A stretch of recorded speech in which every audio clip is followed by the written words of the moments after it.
के अनुसार वही दृष्टि रखते हैं कि वसुधैव कुटुंबकम, के सारे ही धरती के ऊपर बसने वाले तमाम लोग एक कुटुंब का हिस्सा हैं, एक परिवार का हिस्सा है।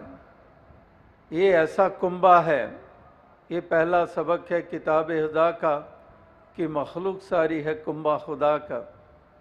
वही बात के वसुधैव कुटुंबकम, कुटुंब परिवार कुंबा, ये किसका है? खुदा का है। सारे ही बंदे इसी के बंदे हैं। इसलिए यहाँ पर ऐसी दृष्टि रखने वाले जिनको ये जागृति मिल जाती है, जो ये रियलाइज़ कर लेते हैं, जो अवेयर हो जाते हैं इस सत्य के प्रति, वही हैं जो वास्तविकता में कुटुंब की तरह जीते हैं। उनके लिए कोई भी ऊंच नीच नहीं होता है। वो अपनी जाति का अहम नहीं करते, दूसरी की जाति को नीची दृष्टि से देखते नहीं हैं। ये जाति पाति की प्रथाएं जो लगातार कहाँ कब स्थापित हो गई, जिसके कारण आज सदियों ऐसे एक आपस में दूरियां ये बनी हुई हैं, एक ऐसा विभाजन हुआ पड़ा है। तो इसलिए महापुरुष संत जन जैसे अपने भाव रखते हैं, चाहते हैं कि हर इंसान के वही भाव हो।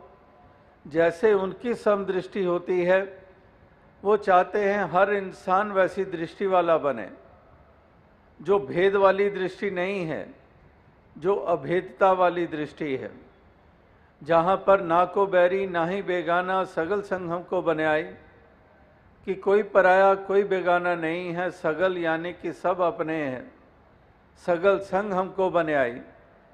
तो इस प्रकार से ये महापुरुषों के केवल कथन नहीं रहे हैं, ये उनकी अवस्था रही है, ये उनके नज़रिए रहे हैं, उसी अनुसार उनकी चाल भी रही है, उसी अनुसार उनके व्यवहार भी रहे हैं। उनका दुत्कारने वाला रवैया नहीं रहा है, उनका अपनाने वाला रवैया रहा है। उनके मन में दया और करुणा का भाव रहा है, वो हितैषी रहे हैं। इसीलिए सच्चे धर्म होने का वो वास्तविकता में एक प्रमाण रहे हैं। इसीलिए वो वचन जो लगातार पढ़ते सुनते आ रहे हैं कि दया धर्म का मूल है, पाप मूल अभिमान, तुलसी दया न छोड़िए जब लग घट में प्राण, कि वाकई ही वो दया और करुणा वाले रहे हैं।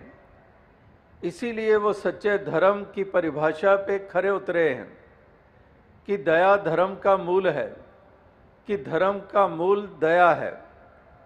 तो दया वालों ने ही धर्म को मजबूत किया, दया वालों करुणा वालों ने ही धर्म की पहचान, सच्ची पहचान बनाई। तो इस प्रकार से महापुरुषों ने धर्म की सच्ची परिभाषा वचनों और कर्म के द्वारा संसार के सामने रखी। लेकिन इंसान हर कोई जैसे कहा कि समझ नहीं पाया, और इसीलिए धर्म को भी पता नहीं क्या क्या रूप दे दिए गए, और वही धर्म आज लड़ाई झगड़े के कारण बन चुके हैं। जैसे बुल्ले शाह जी और अनेकों सूफी संतों ने कहा है कि मजहबां वाले लड़ लड़ मरदे, असल बात नू मूल ना फड़ दे। कि एक मजहबों वाले ये मजहब मिल्लत की दीवारों में बंधे हुए, तो कहते हैं कि मजहबां वाले लड़ लड़ मरदे, असल बात नू मूल ना फड़ दे। जो असल बात है, जो असलियत है, जो हकीकत है, जो सच्चाई है, वो उनकी पकड़ में नहीं आता है। असल बात नू मूल ना फड़ दे, वो असल जो है वो उनकी पकड़ में नहीं आता है। तो इसीलिए उनका जीवन अंधकार में ही बन जाता है। वो लड़ाइयाँ और झगड़ों में विश्वास करते हैं, वो हिंसा में विश्वास करते हैं, वाणी के द्वारा भी हिंसा करेंगे, व्यवहार भी हिंसक पूर्वक होगा, और कलह कलेश मचाने वाले होंगे, तशद्दुद और जुल्म और सितम के रास्ते पे चलने वाले वो वही रहे हैं जिन्होंने ये मरम नहीं जानी, जिन्होंने सच्ची धर्म की परिभाषा नहीं जानी, जिन्होंने इस सत्य परमात्मा की पहचान नहीं की, जिन्होंने इनके बंदों की कदर नहीं की, तो वही हैं जो अंधकार के प्रतीक वो युगों युगों से रहे हैं और आज कलयुग के दौर में भी वही प्रतीक हैं। हालांकि कलयुग को अपने आप में ही सारे अंधकार वाला युग मानते आ रहे हैं। चारों युगों में इस युग को सबसे नीचे दर्जे वाला माना जाता है और जुबान पर हमारी यही आ रहा है कि घोर कलयुग है।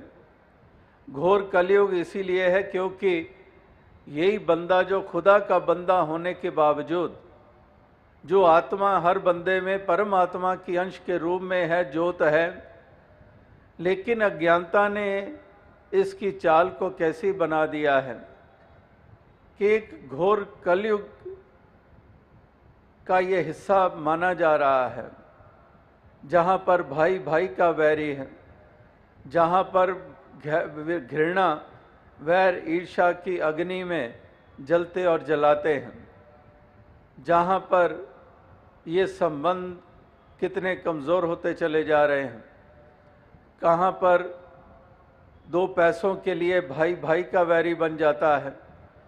बेटा बाप की जान लेने को तैयार है कि जायदाद ये बाकियों में ना बांट दे मेरा पिता, ये सारा मेरे हिस्से में आए तो उसकी जान ले लूँ।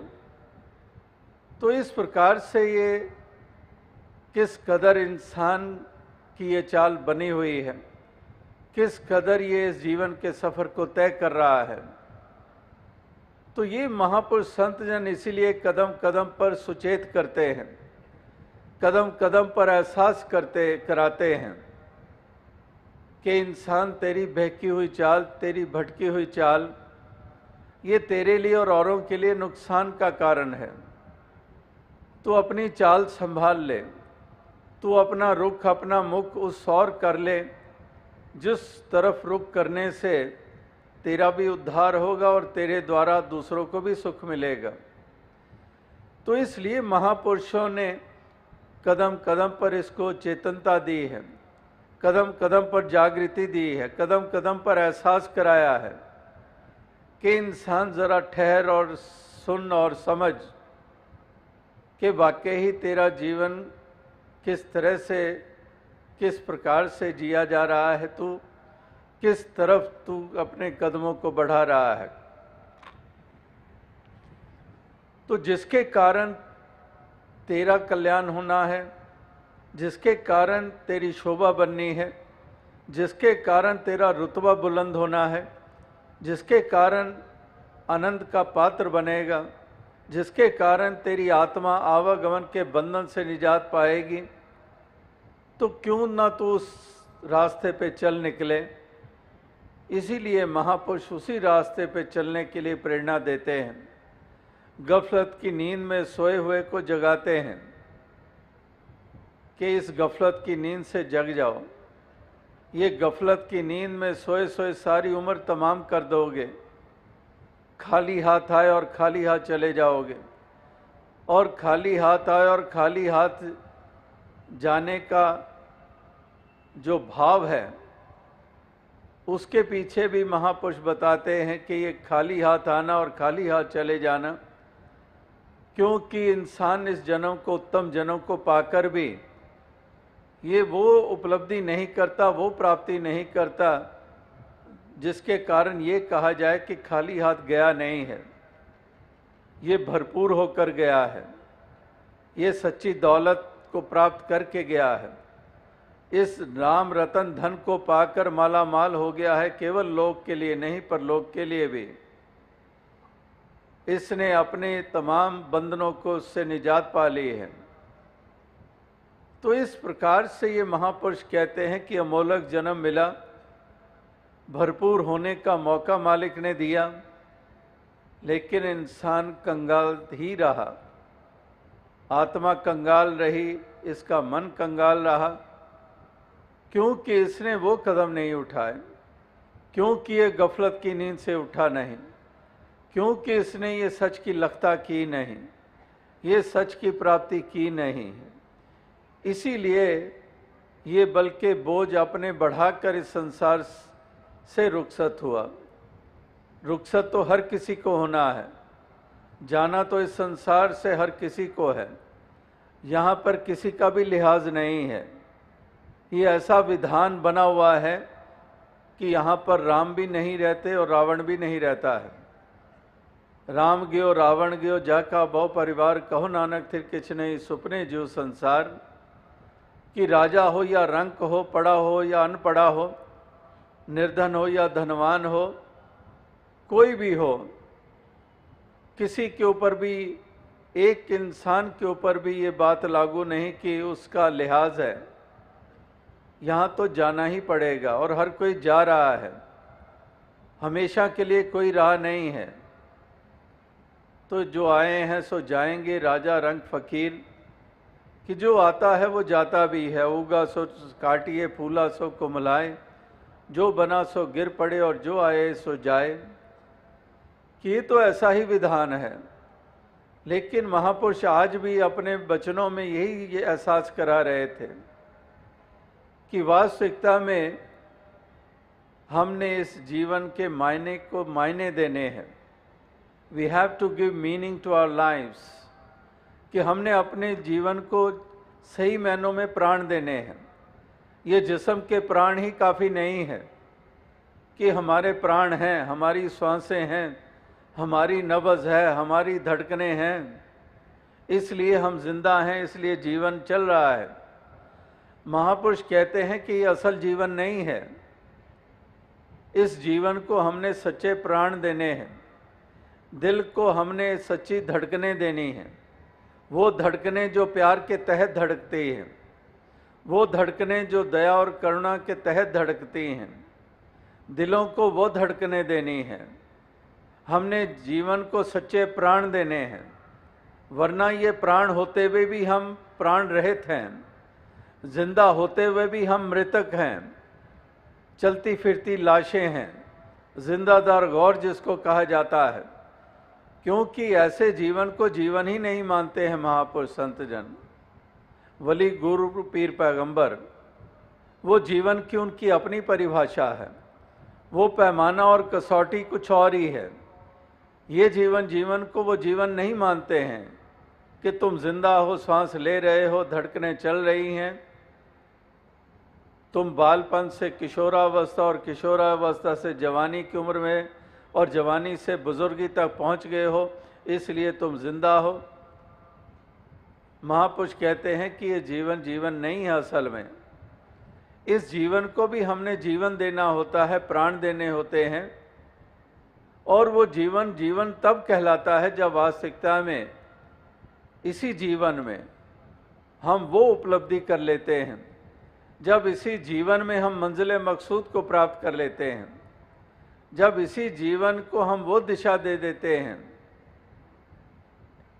जब हम वो चाल चलना शुरू कर देते हैं, तब सही मायनों में हमें ये जीवन हमारा जीवन कहलाता है।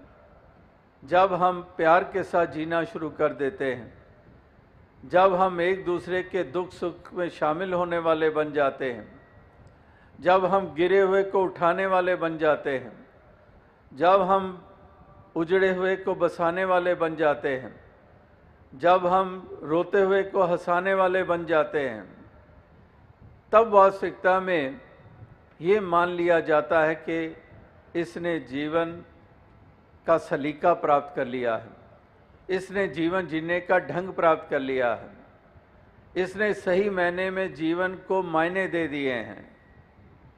तो इस तरह से ज़रूरत ये संसार भर में इसकी है, हर युग में इसकी ज़रूरत रही है और आज भी इसी की ज़रूरत है। क्योंकि जब हालातों को देख रहे हैं, जब संसार में इंसान की चाल को देख रहे हैं, और अधिक महसूस हो रही है इसकी ज़रूरत कि इंसान कितनी गिरावट की ओर जाता चला जा रहा है। महापुरुषों की चाहत कुछ और थी, वलियों गुरु पीर पैगंबर